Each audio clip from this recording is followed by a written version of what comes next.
Hello, ഞാൻ എത്തിയല്ലോ. എല്ലാവരും എത്തിയോ? ഓക്കേ, ഞാൻ നേരെ ഓഡിറ്റോറിയത്തിലേക്ക് എത്താം. ഓക്കെ, ടീച്ചറിന് എങ്ങനെയുണ്ട് ഇപ്പോൾ? ഓ, എന്നാ ശരി. സാറേ, താൻ സീറ്റ് ബെൽറ്റ് ഇടുന്നില്ലേ? ഇതൊരു ചെറിയ ഓട്ടമല്ല സാറേ, എന്തിനാ സീറ്റ് ബെൽറ്റ്? താൻ സീറ്റ് ബെൽറ്റ് ഇടുന്നില്ലെങ്കിൽ ഞാൻ വേറെ വണ്ടി നോക്കാം.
സാറിൻ്റെ പ്രത്യേക നിർദ്ദേശപ്രകാരം എത്തിച്ചേർന്ന ശ്രീമതി ശ്യാമ ടീച്ചറിൻ്റെ പൊന്നാടി അണിയിക്കാൻ ജോസഫ് കുര്യൻ സാറിനെ സാദരം ക്ഷണിക്കുന്നു.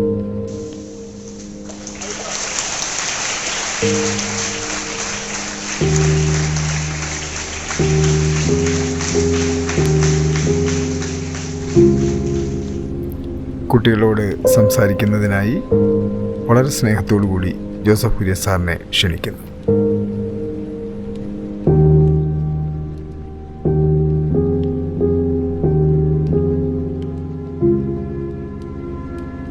ഏറ്റവും പ്രിയപ്പെട്ട സഹപാഠികളെ, ശ്യാമ ടീച്ചറെ, പ്രിയ വിദ്യാർത്ഥികളെ, ഞാൻ പഠിച്ച എൻ്റെ വിദ്യാലയത്തിൽ എൻ്റെ ഏറ്റവും പ്രിയപ്പെട്ട ശ്യാമ ടീച്ചറോടും കൂട്ടുകാരോടുമൊപ്പം ഒരിക്കൽ കൂടി ഇരിക്കാൻ കഴിഞ്ഞതിൽ ഞാൻ ഏറെ സന്തുഷ്ടനാണ്. ആ പഴയ കാലം എൻ്റെ മനസ്സിലേക്ക് ഓടിയെത്തുന്നു.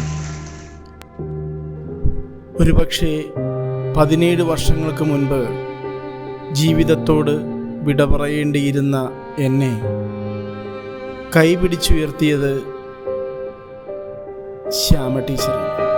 ഞങ്ങളെല്ലാവരും അമ്മയേക്കാളേറെ സ്നേഹിച്ചത് ഞങ്ങളുടെ പ്രിയപ്പെട്ട ശ്യാമ ടീച്ചറെയാണ്. ഇവിടെ ഇരിക്കുന്ന ഓരോരുത്തർക്കും ടീച്ചറെക്കുറിച്ചുള്ള 1000 ഓർമ്മകളുണ്ടാവും ജീവിതത്തെ മുന്നോട്ട് കൊണ്ടുപോകാൻ.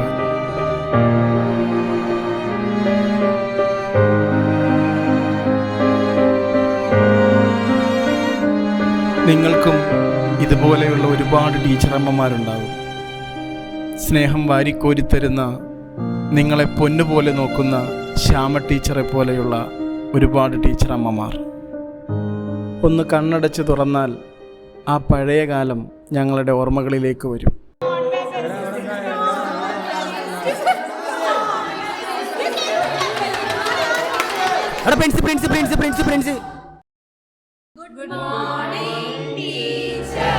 എന്താ ഇവിടെ ബലൂണൊക്കെ ആയിട്ട്? ആരാ ഈ ക്ലാസ് ഇത്ര വൃത്തിയേടാക്കിയിട്ടിരിക്കുന്നത്? മിസ്സേ, ചിഞ്ചുവിന്റെ ബർത്ത്ഡേയാ. നമസ്തേ ടീച്ചർ. Sit down. ഇതാണ് നിങ്ങളുടെ പുതിയ ഹിസ്റ്ററി ടീച്ചർ, ടീച്ചർ ശ്യാമള.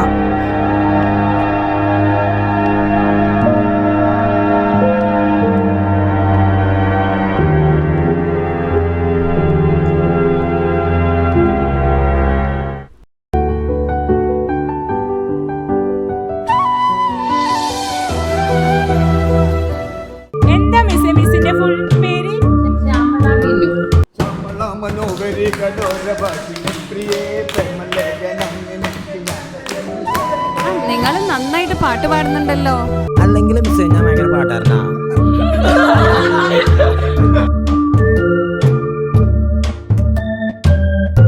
മിസ്സിന്റെ പേരാ ബോർഡിലൊന്നും എഴുതോ മിസ്സേ? ഇനിയിപ്പോ എഴുതിയാലേ മതിയോ? സിറ്റി സിറ്റി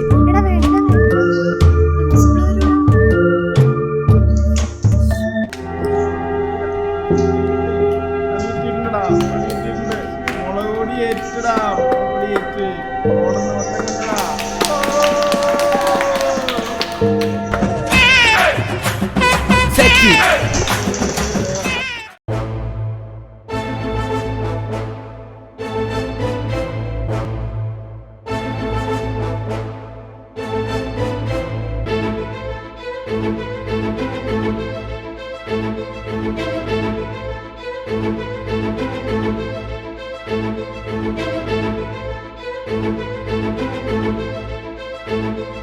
എന്ത് പറ്റിയോ മിസ്സേ? അത് ജോസഫൊക്കെ ചെയ്തായിരിക്കും. കുരുത്തം കെട്ട പിള്ളേര് കഷ്ടമായിപ്പോയി.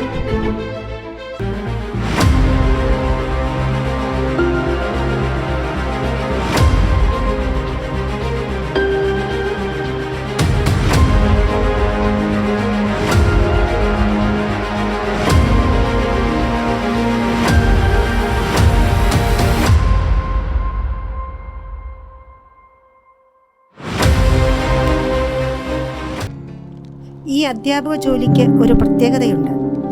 ജോലിയിൽ പ്രവേശിച്ചു കഴിഞ്ഞാൽ നിങ്ങൾ കൈകാര്യം ചെയ്യുന്നത് ഫയലുകളായിരിക്കില്ല, മറിച്ച് ജീവനുള്ള കുട്ടികളെ ആയിരിക്കും. എന്നാണോ തൻ്റെ മുന്നിലിരിക്കുന്ന കുട്ടികൾ സ്വന്തം മക്കളല്ലെന്ന് തോന്നുന്നത്, അന്ന് നിർത്തിക്കൊള്ളണം ഈ അധ്യാപക ജീവിതം. ഓരോ കുട്ടിയും ആരായിത്തീരണമെന്ന് തീരുമാനിക്കുന്നത് നിങ്ങൾ അധ്യാപകരാണ്.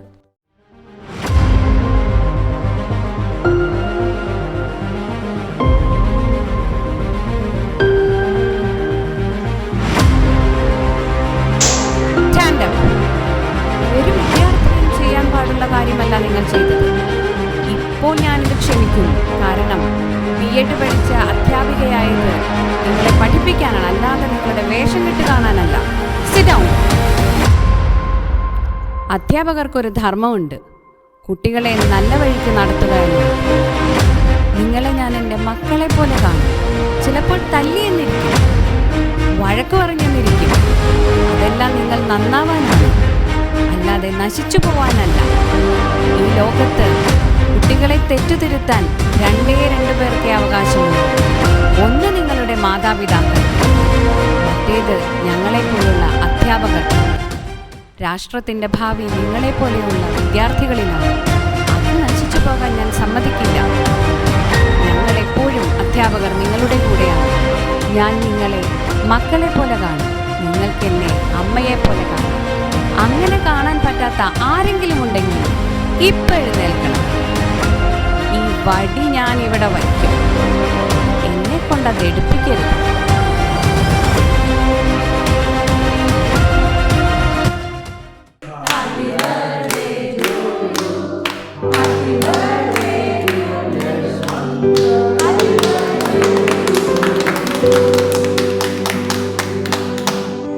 നമുക്കിനി ഇതുപോലെയുള്ള ബബിൾഗോ മിഠായികളൊന്നും വേണ്ട.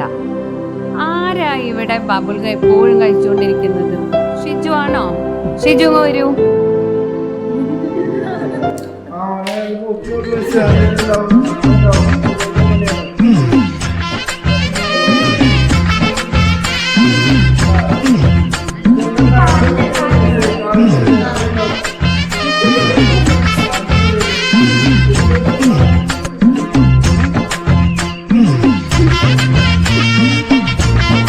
മിസ്സേ, എനിക്ക് ലക്ഷ്മി തന്നതാ മിസ്സേ. തട്ടിപ്പറിച്ചോണ്ട് പോയതാ മിസ്സേ. ഇനി നമുക്ക് ഇതിനൊക്കെ പകരം വളരെ ആരോഗ്യകരമായുള്ള ഭക്ഷണങ്ങൾ കഴിച്ച് ബർത്ത്ഡേ ഒക്കെ ആഘോഷിക്കാം. ലക്ഷ്മി, ഇത് കൊടുക്കൂ.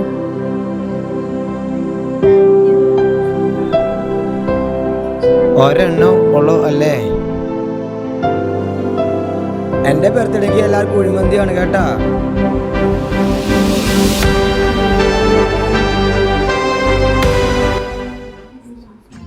ഷിജുന് വേണോ? വേണ്ട മിസ്സേ, എന്നെ തന്നേക്കും മിസ്സേ, ഭയങ്കര വിശപ്പ്. ശരി, കഴിച്ചോളൂ. ഇന്ന് ഞാൻ എല്ലാവർക്കും ഓരോ ബുക്ക് തരും. നമ്മളിവിടെ ഒരു ലൈബ്രറി തുടങ്ങാൻ പോവുകയാണ്. നിങ്ങൾ എല്ലാവരും പുസ്തകങ്ങൾ വായിച്ച് അഭിപ്രായങ്ങളെല്ലാം ഇതിലെഴുതി വെക്കും. ഇനി ഇതെല്ലാവരും എടുത്തോളൂ. ലക്ഷ്മി, ഇതെല്ലാവർക്കും ഡിസ്ട്രിബ്യൂട്ട് ചെയ്യൂ.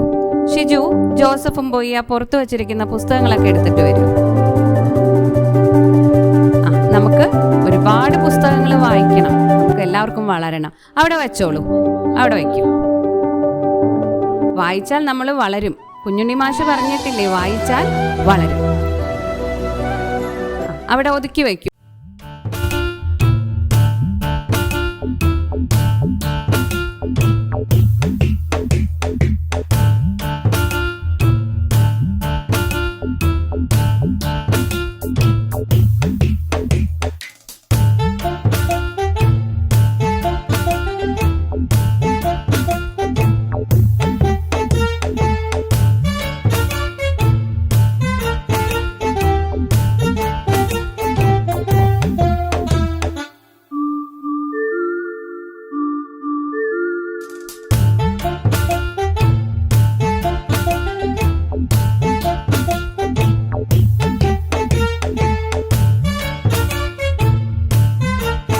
ഇന്ന് നമ്മുടെ ജോസഫിന്റെ ബർത്ത്ഡേ ആണ്.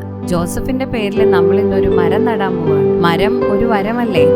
ജോസഫേ, നട്ടോളൂ.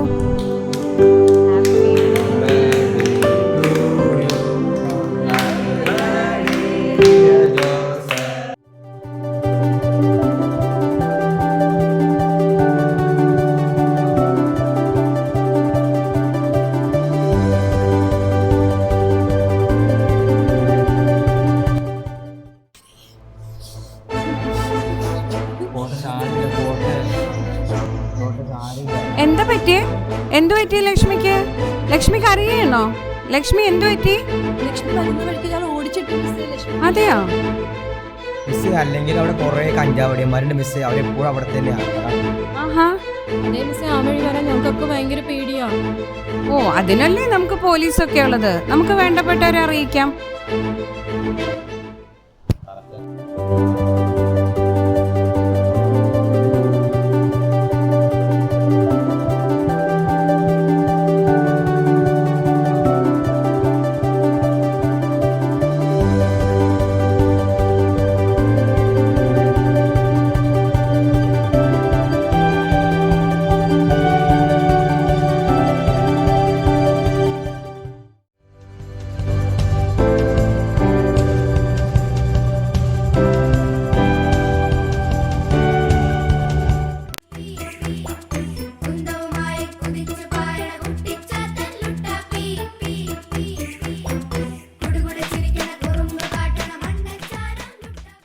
ലക്ഷ്മി,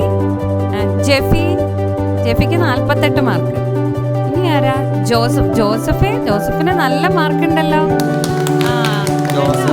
അവൻ കോപ്പി അടിച്ചായിരിക്കും മിസ്സേ. ജോസഫ് നന്നായിട്ട് പഠിച്ചിട്ടുണ്ട്, നന്നായിട്ട് എഴുതിയിട്ടുണ്ട് ജോസഫ്. ലക്ഷ്മിക്ക് കുറച്ച് പരാതി അന്വേഷിക്കാൻ വന്നപ്പോഴാണ് ടീച്ചർ കൂടെ ഉണ്ട് എന്നറിഞ്ഞത്. എന്നാൽ ടീച്ചറേയും കൂടി ഒന്ന് കണ്ടിട്ട് പോവാം, ഒരു സർപ്രൈസ് ആയിക്കോട്ടെ എന്ന് കരുതി. ഞാൻ ഫിറോത്തായിരുന്നു. ഈ വർഷം ഇങ്ങോട്ട് ട്രാൻസ്ഫർ ആയി വന്നു. പോലീസിലായതൊന്നും ഞാൻ അറിഞ്ഞില്ല. എല്ലാം ടീച്ചറിന്റെ പ്രാർത്ഥനയും അനുഗ്രഹവും മാത്രം ഞാനിവിടെ എത്തിയത്. വരും, നമുക്ക് എൻ്റെ മക്കളെ ഒന്ന് കണ്ടിട്ട് പോവാം. ഇതെന്നെ പഠിപ്പിച്ച ടീച്ചറാ. ഇതുപോലെ ഒരു ടീച്ചറെ കിട്ടണമെങ്കിൽ നിങ്ങൾ ഭാഗ്യം ചെയ്യണം. ഈ ടീച്ചറിൻ്റെ കയ്യിൽ നിന്ന് ഒരുപാട് ഭക്ഷണം വാങ്ങിച്ച് കഴിച്ചിരുന്ന ആളാണ് ഞാൻ. എൻ്റെ വീട് വയനാടാണ്. എൻ്റെ വീട്ടിൽ മിക്ക ദിവസങ്ങളിലും പട്ടിണിയാണ്. മിക്ക ദിവസങ്ങളിലും ടീച്ചർ ഓരോ പൊതി ചോറുമായി എനിക്ക് കൊണ്ടുതരുമായിരുന്നു. ഞാൻ അത്ര മിടുക്കനൊന്നും അല്ലായിരുന്നു.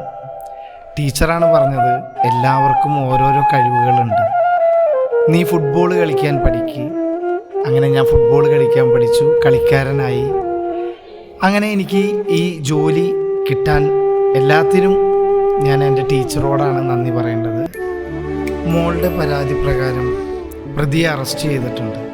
ഇതുപോലെയുള്ള പ്രശ്നങ്ങൾ ഉണ്ടാകുമ്പോൾ നിങ്ങൾ ടീച്ചറോട് പറയണം, ഒരിക്കലും മദ്യമോ മയക്കുമരുന്നോ ഉപയോഗിക്കാൻ പാടില്ല. നിങ്ങളുടെ ചുറ്റിലും ഒരുപാട് ചതിക്കുഴികളുണ്ട്. എല്ലാവരും കരുതലോടെ മുൻപോട്ട് പോകണം. എന്നാൽ ഞാൻ പോയിക്കോട്ടെ ടീച്ചറെ.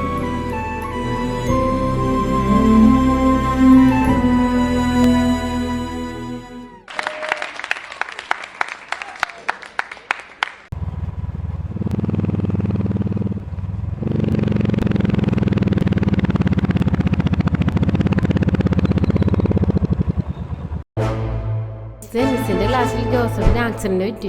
അയ്യോ, എന്താ പറ്റിയേ ജോസഫിന്? ഞാനൊന്ന് പോയിട്ട് വരട്ടെ. ഒന്നും സംഭവിക്കല്ലേ ഈശ്വര.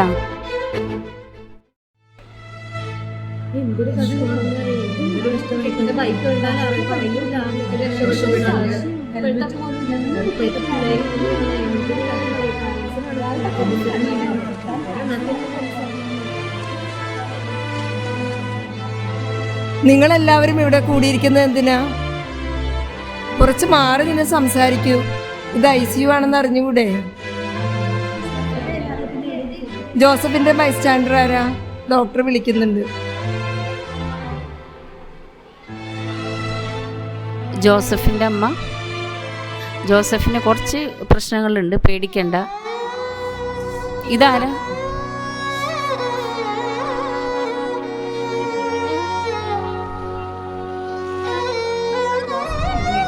ജോസഫിൻ്റെ കാര്യം കുറച്ച് ക്രിട്ടിക്കലാണ്. 2-3 സർജറി ഒക്കെ വേണ്ടി വരും. ഓ, എന്തായാലും കുറച്ച് ക്യാഷൊക്കെ അറേഞ്ച് ചെയ്യണം, പേടിക്കണ്ട.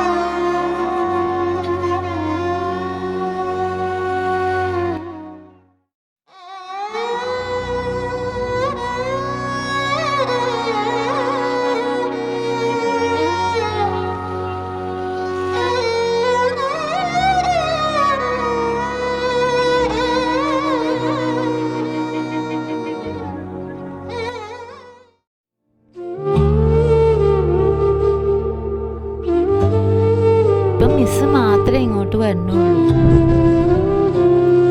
മിസ് എന്തിനാ ഈ പുസ്തകങ്ങളൊക്കെ കെട്ടിച്ചോന്നോണ്ട് ഇങ്ങോട്ട് വരണേ?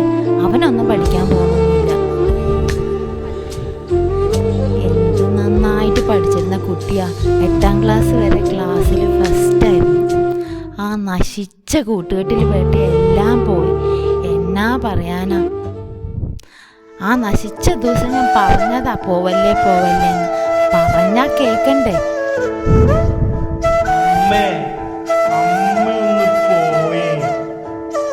ഞാൻ പോയേക്കാം, എന്തെങ്കിലും ആയിക്കോ.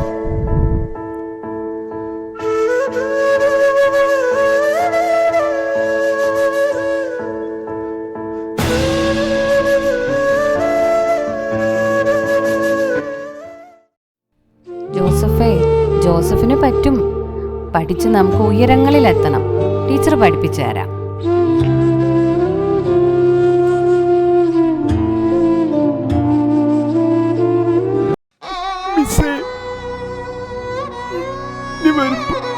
എനിക്കൊരു സഹായം ചെയ്യൂ. എവിടെന്നെങ്കിലും കുറച്ച് വിഷം വാങ്ങിച്ചു തരൂ മിസ്സേ. എത്ര കാലവും ഞാനിങ്ങനെ അമ്മച്ചെ കഷ്ടപ്പെടുത്തി കിടക്കണേ.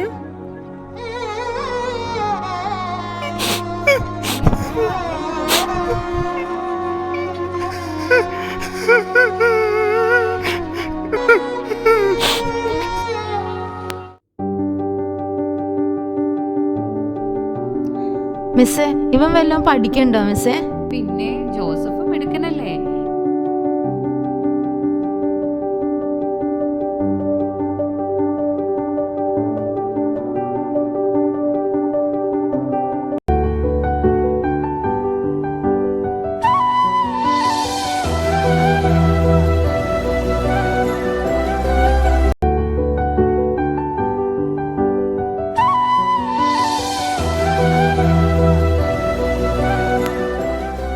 ശ്വാസം വലിച്ചു വിട്ടേ, ശ്വാസം വിട്ടേ, ശ്വാസം എടുത്തേ, ശ്വാസം വിട്ടേ.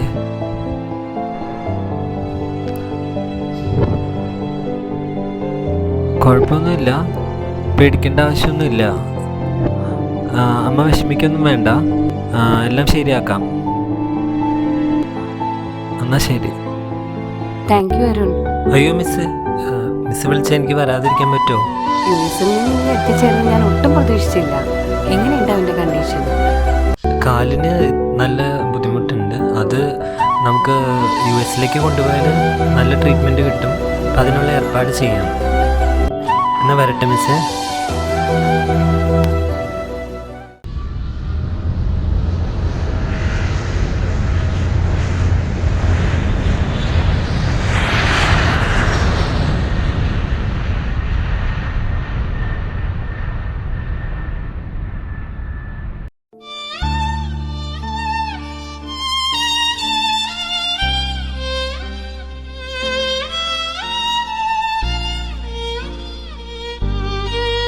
കുപ്പക്കുഴിയിലായിരുന്ന എന്നെ ഈ നിലയിലെത്തിച്ചത് എൻ്റെ ടീച്ചറാണ്. ടീച്ചർ നൽകിയ ദാനമാണ് എൻ്റെ ഈ ജീവിതം. എൻ്റെ മുന്നിലിരിക്കുന്ന മക്കൾ ഗുരുത്വമുള്ളവരായി വളരണം. ഏവർക്കും നന്ദി, നമസ്കാരം.